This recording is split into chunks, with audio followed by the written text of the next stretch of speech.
Alright folks, we've got the best of the best in our hands today and we're going to duke them out. We've got the Sony XM6, the latest, the greatest, the most expensive thing that Sony has to offer, and Sennheiser's answer to that, the Momentum 4.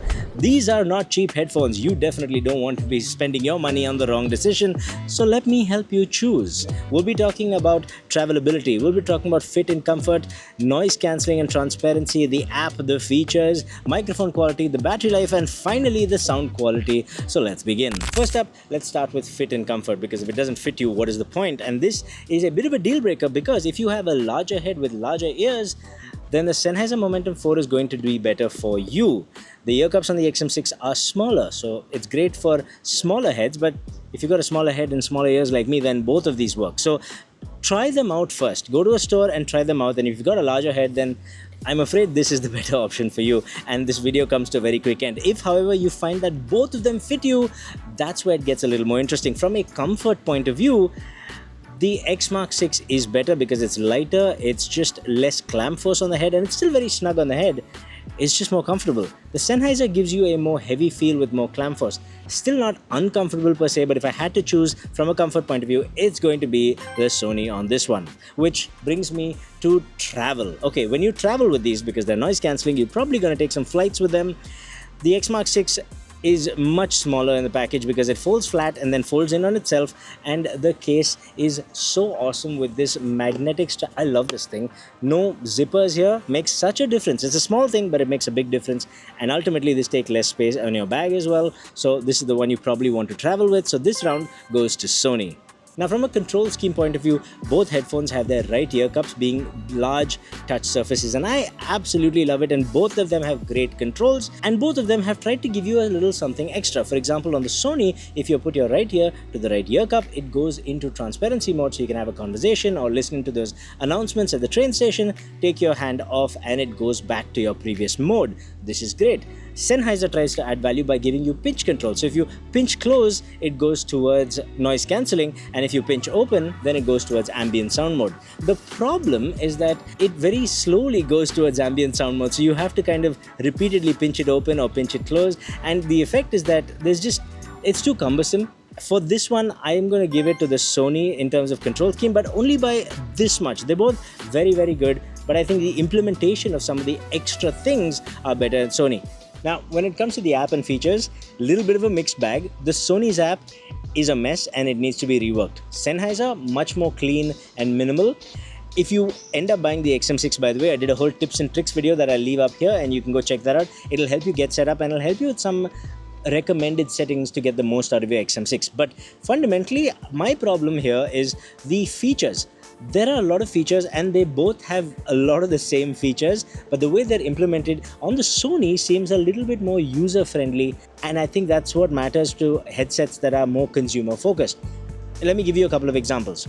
Number one is Find My EQ. Basically, you get to listen to different sound samples, pick ones you like, and then it sets a sound signature that works for you. Sony's is a 3-step process. It's really simple. You get to play the music that you're familiar with, which is a big thing, and then it adds treble, reduces treble, or whatnot. You choose the one you like. 3 steps later, it's got a sound signature that you should, in theory, like. It's not got much granular control, but it works and it's simple to use, which is what most people want. Sennheiser has 2 different ways of doing it. One of which only works with low quality audio for some reason, but that's the nicer one. The test is nicer. If you want one that works in high quality audio mode, it's a different test that's a little more cumbersome, has more granular control, but does not allow you to use your own track. So it's some unfamiliar track they're using. It gives you a lot of fine control, but you have to really, really listen, and it can get quite confusing for a lot of people. Ultimately, it's a more cumbersome process. If you can get used to it, that's good. But generally speaking, if you want a hassle-free, quick thing that works, the Sony's got a better implementation. Same thing goes for switching between noise cancelling and ambient sound modes. On the Sony, noise cancelling is there, and there's just one setting, and if you switch to it, it gives you the best it can give you, and that's it. Ambient sound mode, you get to choose between 1 and 20, and I would choose between 13 and 16.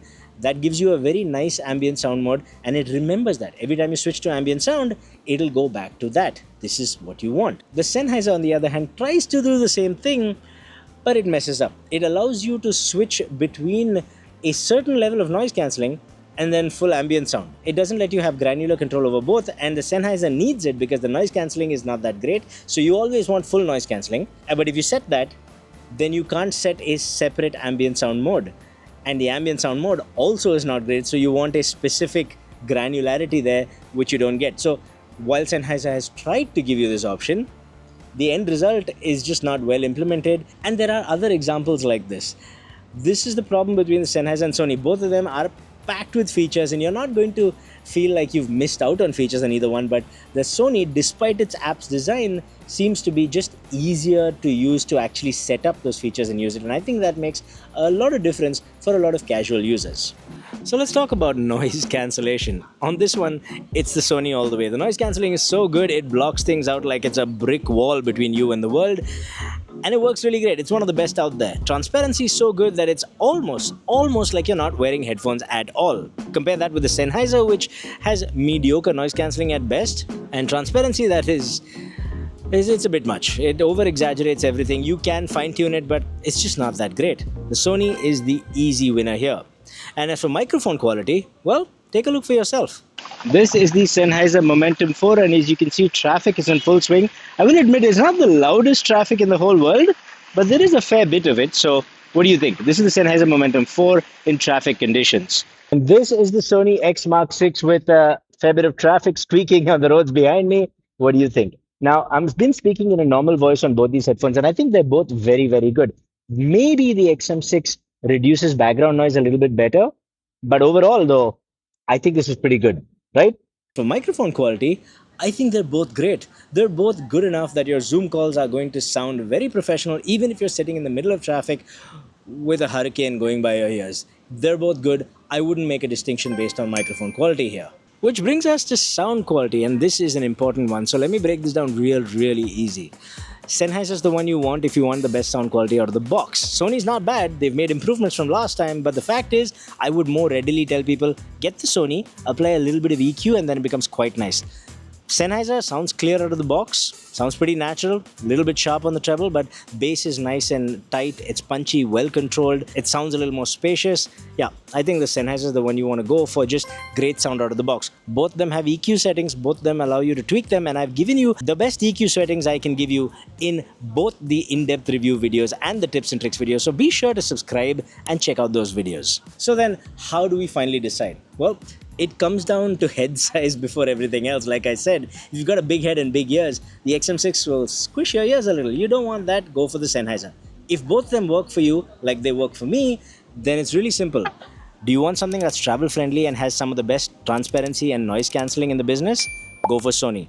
Do you want something that feels a little more hefty and you're okay with mediocre noise cancelling and mediocre transparency, but you want really good sound just out of the box because you don't want to mess with that EQ and you don't mind a little bit more clamp force on the head, then the Sennheiser is the one for you. Question is, which one would you choose? Tell me in the comments down below, and if you think the video was useful, then subscribe and like. And I'll see you in the next one. Stay happy, stay peaceful, stay colorful. Namaste.